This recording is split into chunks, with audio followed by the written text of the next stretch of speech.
Hi, welcome to my channel. My name is Jennifer and I appreciate you coming back.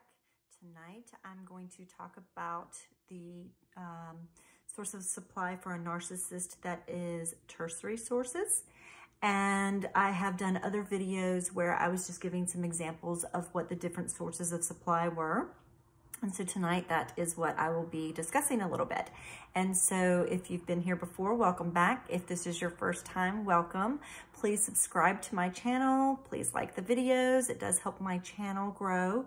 And I really do appreciate that because I'm trying to get my channel to grow. So it's a lot of help when you do that for me. And if you want and you see something that you like here and you think it will help somebody else, please like and share.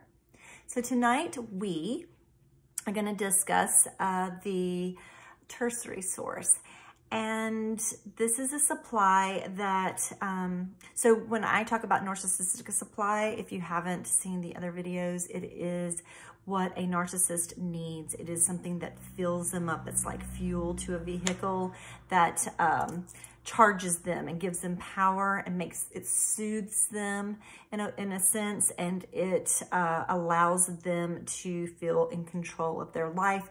And there's different types of source of supply that are around them. So they have like this web of people that are feeding them this supply all the time. So tertiary sources are people that are, let's just say the mailman that you see and you wave when they're, or the newspaper guy or girl, and you're like, hey, how you doing? I hope you're doing well. And it's quick stuff. It's like when you're walking down the street and you see someone and they're across the street and they wave at you, or it's someone that you see every day, but you don't really know them, but you kind of hi and you keep going, or someone you bump into. It could be the coffee person when you go to grab your coffee, the clerk at the grocery store. They are people that you may go to a meeting and you've never met them before, but you bump into them there, but you're never going to see them again. Maybe you will. It might be the next meeting. These are people that are not in your life on a regular basis as far as lots of time getting to know you, but on a very short-term basis. And they can give quick hits of supply. It's not as potent as, say, the intimate partner primary source, which these are terms that I'm using that I got from HG Tutor, who is a narcissist, and his channel is here on YouTube, and it is called Knowing the Narcissist. So I'm using his terms here, but it isn't as potent, but it's potent. I mean, it's, you know, every day you're getting these hits of supply all day long from different people. It could be people, you know, when you pull up to the stoplight and you look over, that kind of thing. It's really quick bolts of supply that you get from tertiary sources. And so they are important. And I would assume that even now, right now, with everybody having to quarantine and self-distance, even going online and maybe talking to people in chat rooms, or even dating sites, if you never even plan to meet them, but it's just like quick bursts of hello, how you doing? And you know, so that is what a tertiary source is. That is where they are in line. So I'm trying to do these all online anyway. So we've got our primary, intimate partner primary source. You can have a non-intimate partner primary source, your intimate partner secondary source, your secondary sources of supply. You've got your tertiary sources. I guess I could go ahead and talk about this as well. And I'm just doing, it gets a lot more involved if you go to Knowing the Narcissist, where he breaks everything down and speaks of it that way. And he is a narcissist, so he would know how his sources of supply work. But you have your dirty little secret. Dirty little secrets are, they're pretty potent supply because they're seen a whole lot and they're treated pretty well, but they're not people that they see on out amongst their friends and family. These people aren't brought in that way. They are hidden and behind the scenes, they are promised things like this. So they get the future faking. They get these breadcrumbs of will go away soon. It gets canceled a lot, but the promise still keeps happening, breadcrumbing to keep them on hold, basically, for whenever the narcissist wants to use them. And so they actually get treated pretty well as long as they stay in line and don't fight too much about it. And they have sex with the narcissist, and that's pretty much it. And they're never really pulled up within the rankings with the narcissist, but they are promised these things. And but years can go on, years and years and years, and you're just fed these breadcrumbs, and all these promises are never happening, and you wonder why, that you aren't able to go on these dates that they keep promising you, that are very public, or you can't change your status to dating them on your social media pages, and you're not meeting their family and their friends. And they just keep promising and keep promising, and they'll do anything and everything. They will give you a lot of things if you are good, if you will take the bait and continuously take the bait, they will continue to give it. And but they're never going to give you, it's future faking. So the dirty secret is dirty little secret is in there as well, and they actually are pretty potent. And so the narcissist is always in contact with the dirty little secret. They're contacting them all of the time. And you may know it. You may be someone who questions whether there's somebody in line, depending on what's going on in your home and where you are in the devaluation as the intimate partner primary source. So if you are married to them, or the girlfriend or boyfriend, you will probably wonder certain things and be asking or questioning yourself, your judgment. And there's a lot of gaslighting that will be going on when those times happen, because they want you to question yourself.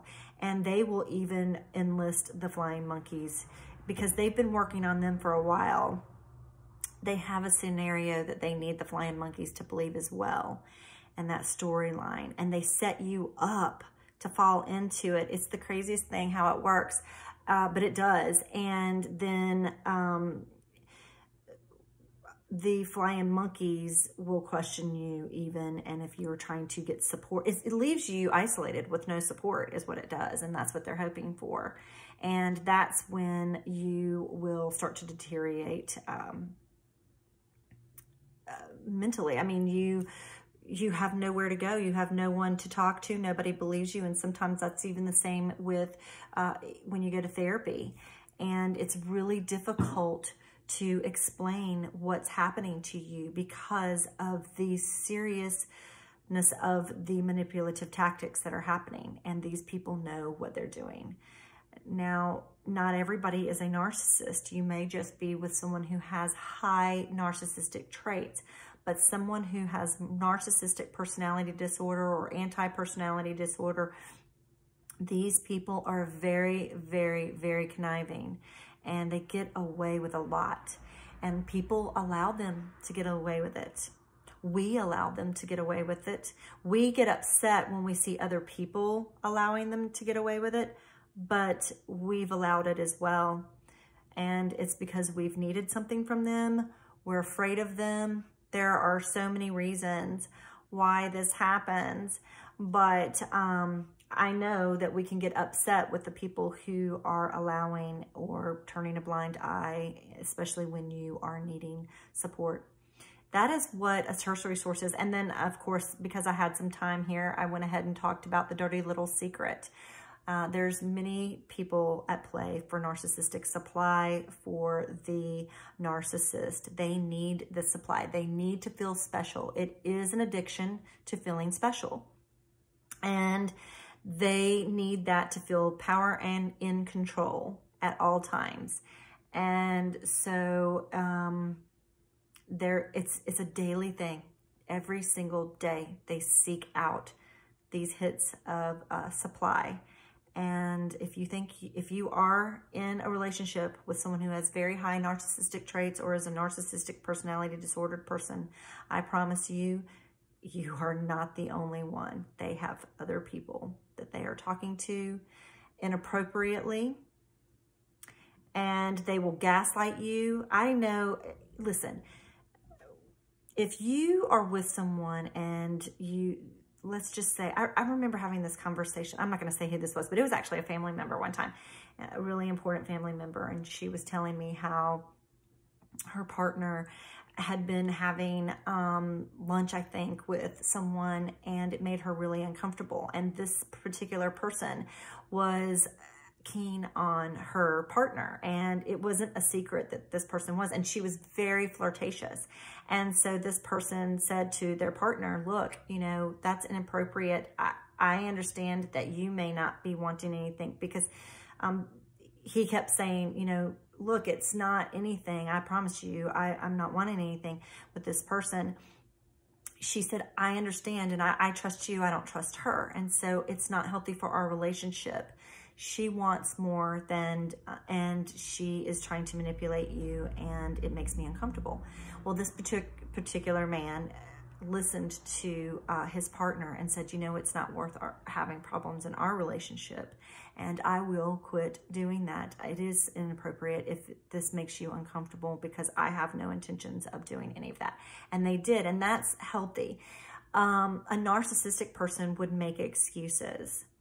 They would make every excuse to why they are having, they need to be confiding in you, and not in an inappropriate relationship where they're spending more time with someone else and having, whether it be an emotional affair that can lead into sexual stuff, or just inappropriate behavior, period. If it's all the time, you should be doing those things with your partner.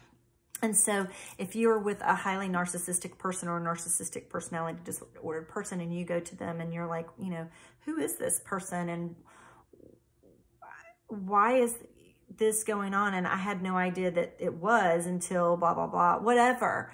And it's being said, you're just being paranoid. This person is a really nice person. We just, it's not like we meet up all the time. They make all these excuses, but then the evidence that you have is opposite of what they're really saying. It doesn't match up. They're so inconsistent in what they're saying. You're going to look for these patterns, and you do end up looking paranoid even to other people later, but it's because the narcissist has lied and gaslit you so much, and now you're seeking the truth. Where for a while you tried to turn a blind eye, you wanted to believe those lies when you were being gaslit. It was just easier for you. But at some point you are looking for the answers, and when you're finding out things that you can't believe, and you are trying to piece together a puzzle that is really mind-boggling, and it's very painful. And so gaslighting is very, very manipulative, and it is abusive, and it is used by all narcissists.